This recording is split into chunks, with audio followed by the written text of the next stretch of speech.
in Mago Reddit. Today's story is... My wife said it was just a moment of weakness at a funeral, but what I discovered 5 days later made me cancel an entire wedding. Reflecting on what happened, I find it hard to understand how a person is capable of throwing away a decade of marriage in a single night, in what Lucy later called a moment of weakness. But I don't see it as a simple moment. It was a conscious choice, a deliberate betrayal. I never hesitated when she told me she wanted to attend her ex's mother's funeral. It made sense. She had always had a respectful relationship with the woman. She had never given me any reason to distrust her, and I had no reason to question her intentions. So I told her to go. I even encouraged her to attend. That night, I waited for her at home. She mentioned that the funeral might go on and that she wanted to stay longer to offer her support. I found that understandable too. Grief does strange things to people, and I assumed she was just trying to be considerate. But as the hours went by and the house remained empty, I felt that something wasn't right, that it wasn't just a funeral, although at the time I dismissed that feeling as simple paranoia. When she finally arrived after midnight, I confirmed almost instantly that something was wrong. Lucy had always had that calm and composed attitude, even in stressful situations. But that night, she couldn't look me in the eye. When you spend so much time in a relationship, you start to recognize patterns that tell you when things aren't right. It was as if she was trying too hard to act normal, and that made everything feel terribly artificial. Then he confessed that he had been unfaithful to me. I didn't know what to say, because although I had this intuition that something bad had happened, I didn't expect it to be anything like what he had just revealed. My mind went into survival mode, trying to find some way to make this not real, but it was. At least he admitted it. In the middle of the funeral, he had had an encounter with his ex. I remember asking him how, why, what could have caused this. He gave me all the typical excuses.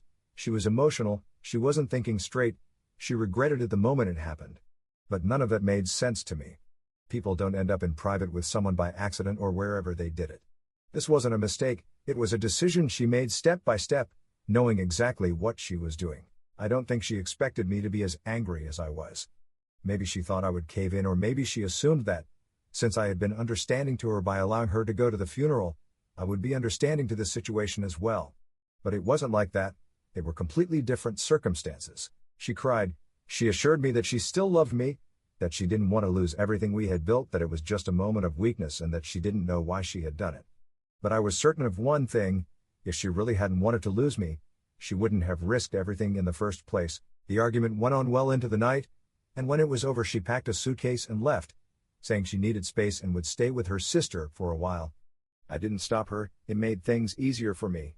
I think, at that point, I was so numb I didn't even care where she was going. That they were easier did not mean that they were simple at all. He hardly ate and hardly slept. It was not only the betrayal of that night, but the doubt of whether this was something that had been happening for a while or had been a one-off. The most painful part was knowing that he had also built a life with his daughter. My stepdaughter was 14 when I married Lucy, and for the last 10 years I had been her father in every important way. I paid for her education, supported her in everything, and was even helping to finance her wedding. She was my daughter in my heart, even if she wasn't by blood. And I had no idea how to explain to her what her mother had done. Then came the moment that changed everything. I decided that I needed to talk to Lucy again to determine how we would proceed with the divorce. The divorce was already at the forefront of my mind, but I wanted to at least have a civilized conversation so that the whole process would go smoothly. So I went to her sister's house, only to be told that she wasn't there. His sister seemed confused when I asked for her, saying that Lucy had left the day before, claiming that he was going home to sort things out with me. But he hadn't returned. I knew there was only one place he could be, but I didn't want to believe it. Even so, I got in the car and drove there, and sure enough, his vehicle was parked in front of Anthony's house. I cannot describe the feeling I experienced at that moment. It wasn't just anger, it was something deeper. An empty, seething rage mixed with utter disbelief that made me want to destroy something. I had betrayed myself once and swore it was a mistake, promised I would never do it again. But there I was, less than a week later, back at his place. I didn't confront her. I didn't even stop the car. It made no sense. I already had all the answers I needed. Instead, I went home and waited. I don't know how many hours passed before she finally arrived. It was late. She seemed surprised to see me sitting in the living room. I asked her where she had been, and she hesitated. Then she lied. She said she had gone out to buy food. I didn't even have to press her. The guilt was already written on her face, just like the night of her confession. I told her what I had seen, how I had passed Anthony's house, how I had seen his car parked there. He looked for another excuse, claiming that he had left some belongings there and needed to get them back. But by that point, he had already lost the ability to feel anything but coldness and detachment.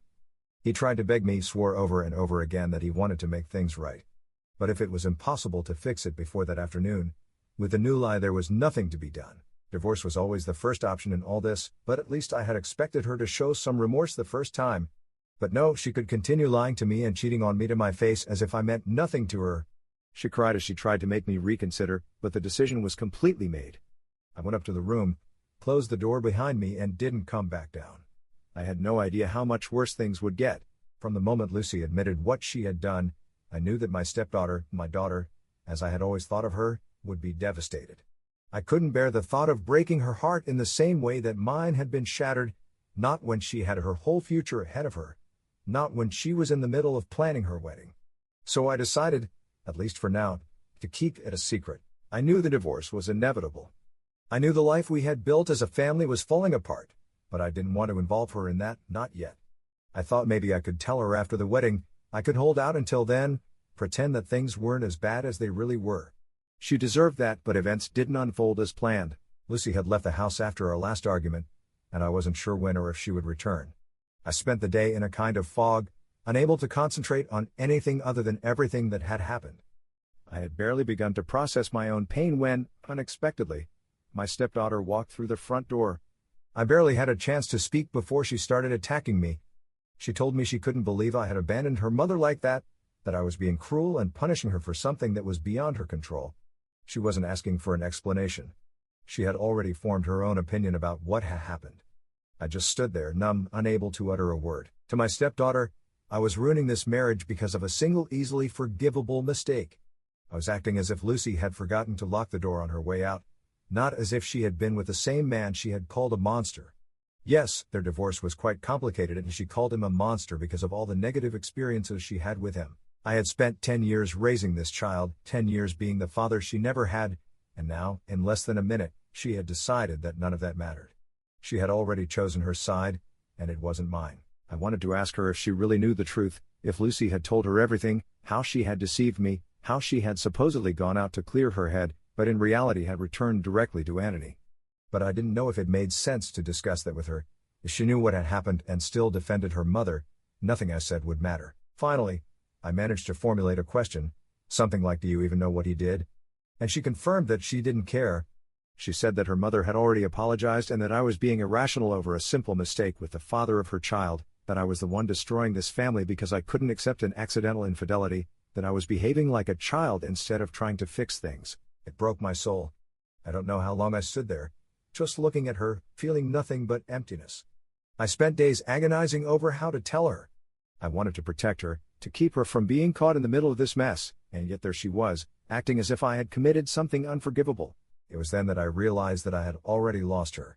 I could have spent hours explaining, I could have told her everything, but she wouldn't have listened to me.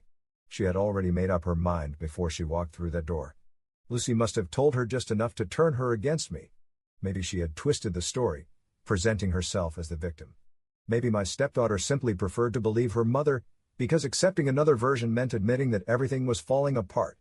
Either way, the result was the same. She decided to defend an unfaithful person, and I ceased to be her father. She turned to leave, muttering all the time how disappointed she was in me, how she never thought I would be that kind of person, and then, as quickly as she had arrived, she was gone. She didn't even look back. I had lost Lucy and now I had lost her too. I don't know if I will ever understand that defending an unfaithful person is wrong. But one thing is clear, I will not be paying for her wedding. Not anymore. I spent the last few days regretting my marriage, but somehow this felt worse. I had expected Lucy's betrayal to hurt, but somehow I had held on to a naive hope that my stepdaughter, whom I saw as my own daughter, would still consider me part of the family. That even if I lost my wife, I wouldn't lose her too. But I did lose her, and in the worst possible way. I had tried to protect her from all this. I had planned to stay so that her wedding would not be overshadowed by this situation. I had been a better father than her biological father and her mother, but this was how they returned the favor. But I wasn't going to sit back and wait. I took my phone and started to cancel everything, the wedding payments, a venue deposit, all the financial commitments that had my name on them. There were expenses that were non-refundable. But I fought for those things that were still unpaid or deposits that could be recovered. I had to tell the suppliers part of my story to gain their understanding, and that was well received, so I got most of my money back. Then I called my stepdaughter's fiancé. I made it clear that I would no longer be funding the wedding. I apologized for backing out, for doing it at the last minute. I explained my reasons and told him my side of the story. But he seemed to already know it, because he hardly said anything. He just let out a brief, tired sigh and muttered something vague, as if he'd rather not get involved. I waited a moment, hoping he would say something more, but when it became clear that he wouldn't, I hung up. No one in that family seems to care about what I'm going through, so there's no reason for me to do something as generous for them as paying for their wedding. Lucy came home later that day. He did so as if he thought we could still talk and sort things out. I could already tell that she thought I would calm down, that this was just a bad patch that we could get through. She started to talk, saying that she didn't want things to end like this, that she knew she had made a mistake, but that we had too much history together to just dismiss it all. I told her there was nothing left to save. I had already consulted a lawyer, the divorce papers would be ready in a few days. She was momentarily stunned, then anger took over. She started to claim that I was rushing things instead of waiting for the situation to calm down, that I was behaving like a capricious child incapable of seeing a simple mistake for what it was, a mistake. To make me feel guilty, she added that leaving her also meant leaving her daughter, which was unfair of me. I replied that I never wanted my stepdaughter to be trapped in this situation. I had planned to wait until after the wedding before saying anything, but she was the one who told her. She was the one who distorted the story before I even had a chance to explain. She was the one who made sure my stepdaughter hated me before I could even get a word in. I asked her, "Did you really hate me all this time? Did my stepdaughter only tolerate me because I was paying the bills, or was your manipulation enough to erase 10 years of love and memories in a single conversation?" Lucy didn't answer. Maybe because she didn't know, or maybe because she knew and simply refused to admit it. Lucy tried to argue, trying to convince me that it wasn't too late, that I could still reconcile with my stepdaughter. I informed her that I would not finance the wedding. Lucy stormed out after that, furious. She probably went to talk to her daughter to find a way to solve this problem. But even if they try to persuade me now, it's all been cancelled. There is no venue, no flowers, no food, nothing. We have all made some decision, some better than others. But the point is that the time has come for each of us to face the consequences of our choices. Addition, for those who ask why the biological father was considered a monster by my wife, their marriage was difficult in several respects, but the worst happened during the divorce, when the father tried to turn his daughter against my wife. He succeeded temporarily, but when it all fell apart because the lies couldn't stand on their own, both my wife and my stepdaughter began to detest him. It doesn't seem that bad considering what we've seen so far. That's why I think they now see their ex and father in me, and are seeking some kind of revenge on me. However, I don't think I deserve it, but it's the situation I have to face. Update 1. I thought I had put this disaster behind me, but apparently the problems weren't over for me. A few days after my update, after telling Lucy that I was withdrawing my support for the wedding completely, I received a call from my stepdaughter's fiancé. I didn't know if they had sent him or if he had decided to contact me on his own initiative, but I had a feeling it would be about the wedding. More specifically, that I should finance it again. So when I answered, I was expecting a speech designed to make me change my mind. But that wasn't it. I quickly realized it had nothing to do with the money. He informed me that the engagement had been broken off. He explained that he could no longer handle all the drama, that the way my stepdaughter reacted to the situation, defending her unfaithful mother, made him realize that this was not the person with whom he wanted to share the rest of his life. Apparently, after I withdrew the funds for the wedding, she lost control not only with me, but also with him. She blamed him for not defending her and accused him of not trying hard enough to convince me to reconsider my decision. She started arguing with him over nothing, and eventually, he had enough. So he left, and with that, the wedding was cancelled. Well, technically it was already cancelled, but they could organize another ceremony later if they could find someone to pay for it. But here's the twist. They both blamed me. He didn't say it openly, but it was clear that he was angry with me for withdrawing from the wedding.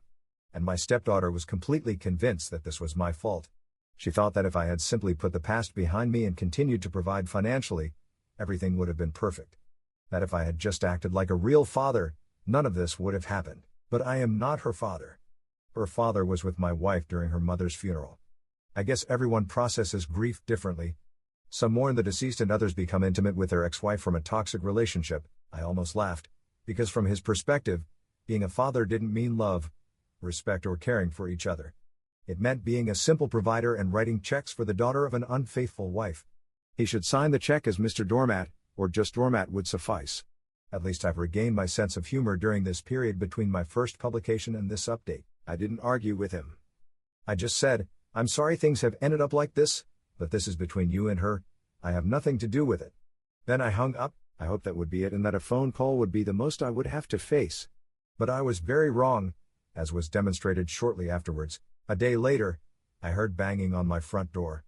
I opened it and found my stepdaughter, Lucy, and Anthony, the ex-husband. From how angry they were, I could already guess that this was related to the wedding. Lucy started first, yelling at me about how I had ruined our daughter's future, how revenge was blinding me and I was using my stepdaughter to carry it out. That I couldn't see that I was destroying her chance of being happy. I said nothing. I just watched my stepdaughter, waiting for her to speak, and when she did, it didn't make the situation better, it made it even worse. She looked me straight in the eye and said that all of this was my responsibility. That if I had been a better man, if I had acted like a real father, she wouldn't be in this mess, that I was the one who had destroyed this family and that I was being selfish by not forgiving her mother. According to her, I was being selfish because what they did was a moment of weakness, caused by losing someone important. It was only physical and my wife still loved me. That should matter to me. But I only thought about exclusivity and that made me controlling. Well, it's a good thing the wedding was cancelled for her fiancé, because it's a worrying way of thinking for the woman he was going to marry. Other vent. I allowed her to express everything she needed to say, and then, when she finally stopped, I presented her with the only relevant truth. I said to her, it seems rather controlling that you don't care about your mother's infidelity and that you are demanding my money. I also had a moment of weakness and decided to cancel the wedding payments. You should understand me. What I said came from my anger, but before she could respond, and because it was a response that I was not interested in, I adopted a more serious tone. I made it clear. I reminded her that for 10 years I had raised her as if she were my own, that I had provided her with everything a father offers his child. Not just financial resources, but time, love, support and guidance, none of which the man standing behind them had done. And yet the moment her mother cheated on me with her biological father, and I refused to tolerate it, she dismissed me as if I meant nothing. And now, after all that, she had the nerve to stand before me and behave as if I were obliged to continue playing the role of father. No, I fulfilled my role as a father perfectly, but you did not fulfill your role as a daughter, and that has led us to this situation. If you had had this conversation with your mother instead of with me, you would now have your wedding and your fiancé. But he left as soon as he realized that marrying you meant preparing the divorce papers because sooner or later you would be unfaithful to him with an excuse as weak as your mother's. This last statement aroused the reaction of his biological father, as Anthony was not willing to let it pass. He tried to intervene, tried to be imposing and act as if he had something relevant to say and command respect. I silenced him quickly. I ordered him to be quiet, because he was nothing more than a pitiful infidel who ruined his own marriage, and then helped to destroy mine, who had no right to enter my house and behave as if he had any valid opinion about my life. He blushed intensely, but did not insist. He must have seen in my eyes that I was not prepared to tolerate his nonsense. Pretty cowardly of him, but until that moment he had allowed the women to do all the talking and he had not said a word, so it didn't surprise me. Lucy, however, reaffirmed her position. She declared that they would not leave until I took responsibility for the damage caused, that I at least owed my daughter an apology. And that apology had to be accompanied by financial compensation, because the suffering I caused could not be repaired with words alone. It had been a long time since I had experienced such laughter. I was supposed to pay for my actions, but she could justify infidelity with simple words. I demanded that they leave or I would call the police, because I didn't want either of them on my property. Lucy and I had a prenuptial agreement. She was the one who insisted on it. She had been hurt in her first marriage and didn't want to risk losing money if things didn't work out. Now, that prenuptial agreement was the only thing preventing her from getting a single cent from me. I have Anthony to thank for that. I have lost a lot during this period, but I am coming to understand that much of what I lost were things that are better kept lost. Update 2. My stepdaughter's fiancé has run away. He has been escaping since he called off the wedding and he is probably already 3 states away by now. Of course, figuratively speaking, but he has put as much distance as possible between himself and my stepdaughter. And that is my update. Thanks for reading. No, there is more to tell. Something is still pending. Thanks to the prenuptial agreement I have kept my house, my savings, and all my belongings, while my ex has kept his, which are few. He was never a person in the habit of saving, perhaps because when he was with his ex he controlled all her income. That explains why he used to spend more than necessary with me, because he felt free. It is one of the reasons why he did not personally pay for his daughter's wedding, in addition to the fact that, because I was the father, so to speak. I was expected to finance the bride's wedding, following tradition. But I have been researching that tradition and it does not mention anything about infidelities, so I made an executive decision because there was no written precedent for my situation, which reminds me, because I'm sure I'll receive comments pointing out that there is no written tradition that establishes that I should respond to a specific comment. No, I didn't do any genetic testing because she is my stepdaughter, that has been clear from the beginning. What is going on in this forum that everyone is requesting paternity tests? Do they invest in shares of any of these companies? Is there something I don't know about? Should I invest too? In any case, I found it funny because they detect infidelity and request a paternity test. I wonder if they do the same in divorces where there are no children. It would be interesting to read. My ex tried to rekindle his relationship with Antony, so it wasn't purely physical, there was something deeper. Not only did she seek emotional comfort with him that night, but it all ended the same as the first time for them. Wouldn't it have been easier to communicate that she wanted to try again with her ex instead of waiting for a funeral? What will Antony's late mother think if she watched all this from where she is? My stepdaughter, at least, has now directed all her fury at her ex-fiancé. She has posted a message set to public, stating that he only planned to marry her for her money. But it wasn't her money, it was mine. What a complicated situation that man has escaped. I hope that one day he understands and sends me at least a basket of fresh fruit as a thank you. I don't know, that could be a nice touch. I also accept other types of food. By the way, I'm feeling hungry, so I want to finish this and go for a sandwich. I'm going to miss this community, although not the requests for genetic tests. Addition 3, I have received a private message that is not equivalent to a fruit basket, but it does contain apologies and thanks for having helped him with my stepdaughter, who I should call ex-stepdaughter. He also informed me that he had made a post similar to my stepdaughter's, clarifying that she lacked her own financial resources, and so far she was gaining in the number of likes.